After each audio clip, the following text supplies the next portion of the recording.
তবে হ্যালো বন্ধুরা, তোমরা সবাই কেমন আছো? আশা করি তোমরা সবাই খুবই ভালো আছো। তবে আজকে আমার একটি মিনি ব্লগ জয়াতে অনেক অনেক স্বাগত জানাই তোমাদের সবাইকে।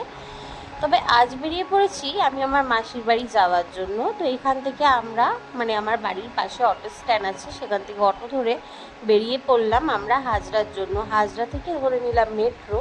তো মেট্রো করে প্রায় আমরা পৌঁছে এসেছিলাম, যেহেতু কি আমাদের যাওয়ার ছিল দক্ষিণেশ্বর, আর আমার মাসির বাড়িটা হচ্ছে দক্ষিণেশ্বর।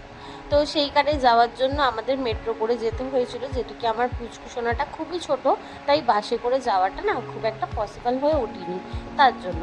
তো অনেক দিনের অপেক্ষা ছিল যাওয়ার জন্য, আর আজকে সেই অপেক্ষাটা শেষ হলো।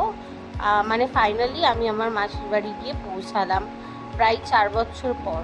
তো ওখানে যাওয়ার পরে এখানে দেখো আমার ছেলেকে ফ্রেশ করে দিয়ে আমিও ফ্রেশ হয়ে আমরা বসেছিলাম, আর আরেকটা পুচকু খেলা করছে, ওর ভিডিও করছিলাম, যেটুকু ও প্রচণ্ডভাবে হাসাচ্ছিল। আর আমরা যেদিন ওখানে পৌঁছেছি সেই দিন কিন্তু আমার বার্থডে ছিল, আমার জন্মদিন ছিল। তো তাই ওখানে গিয়ে একটু আমরা জন্মদিনটা সেলিব্রেট করলাম।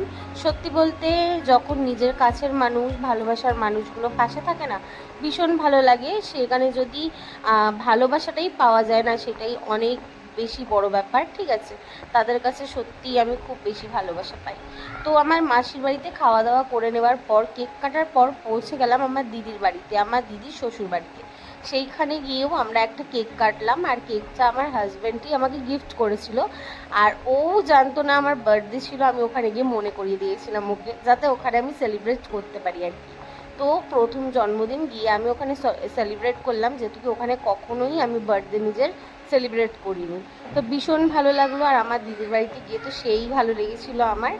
আর কারণ হচ্ছে আমি 4 বছর পর ঘর থেকে কোথাও বাইরে গেছি, আর বেশি দূরে গেছি, কারণ আমি বাড়ির সামনাসামনি যাই, যেরকম কি মায়ের ঘর থেকে নিজের বাড়ি। তোমরা তো সবাই জানো, তোমরা যারা আমার ব্লগ দেখো।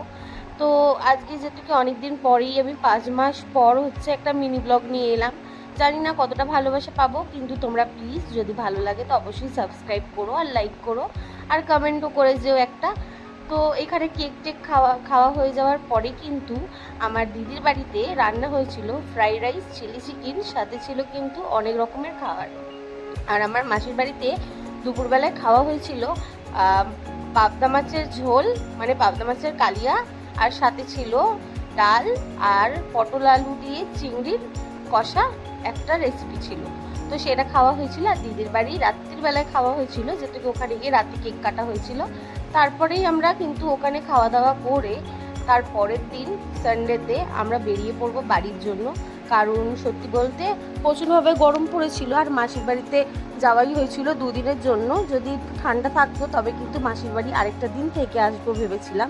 তো এখানে আমার বর খাচ্ছিল, আর সত্যি বলতে না খাবারটা এতটাই টেস্টি হয়েছিল না, বলে বোঝাতে পারবো না।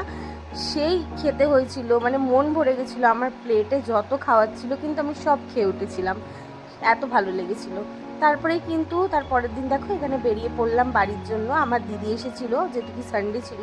সানডে আমার দিদি কিন্তু দেখা করতে আসে আমার মাসিদের সাথে।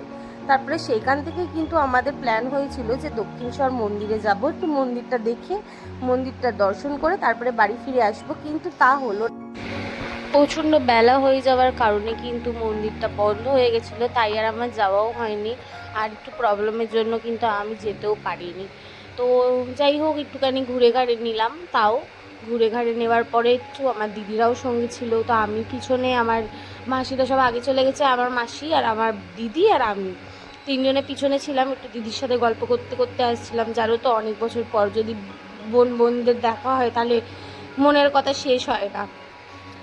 তো এখান থেকে চলে যাব মেট্রো ধরতে, আর অফ ক্যামেরাতেই পৌঁছে যাব। তো এদিকে দেখো আমার দিদি আর আমি পিছন হাঁটছি, আমরা একটু ফটো তুলছিলাম, তার জন্য একটু ফটো তুলতে হাঁটছিলাম। আর সত্যি বলতে এই ব্রিজটার উপরে প্রচণ্ড হাওয়া হয়, কিন্তু এতটাই পরিমাণে গরম পড়েছিল যে একটু হাওয়া ছিল না, জানো তো। আর বাবুকে নিয়ে না ভীষণ কষ্ট হচ্ছিল, বাবুরই বেশি কষ্ট হচ্ছিল আমাদের থেকে, কারণ ও ছোটো বাচ্চা, তাই আর কি। তো এখন আমরা এখান থেকে নেবে চলে যাব মেট্রো স্টেশন। তো টাটা, আজকের মতো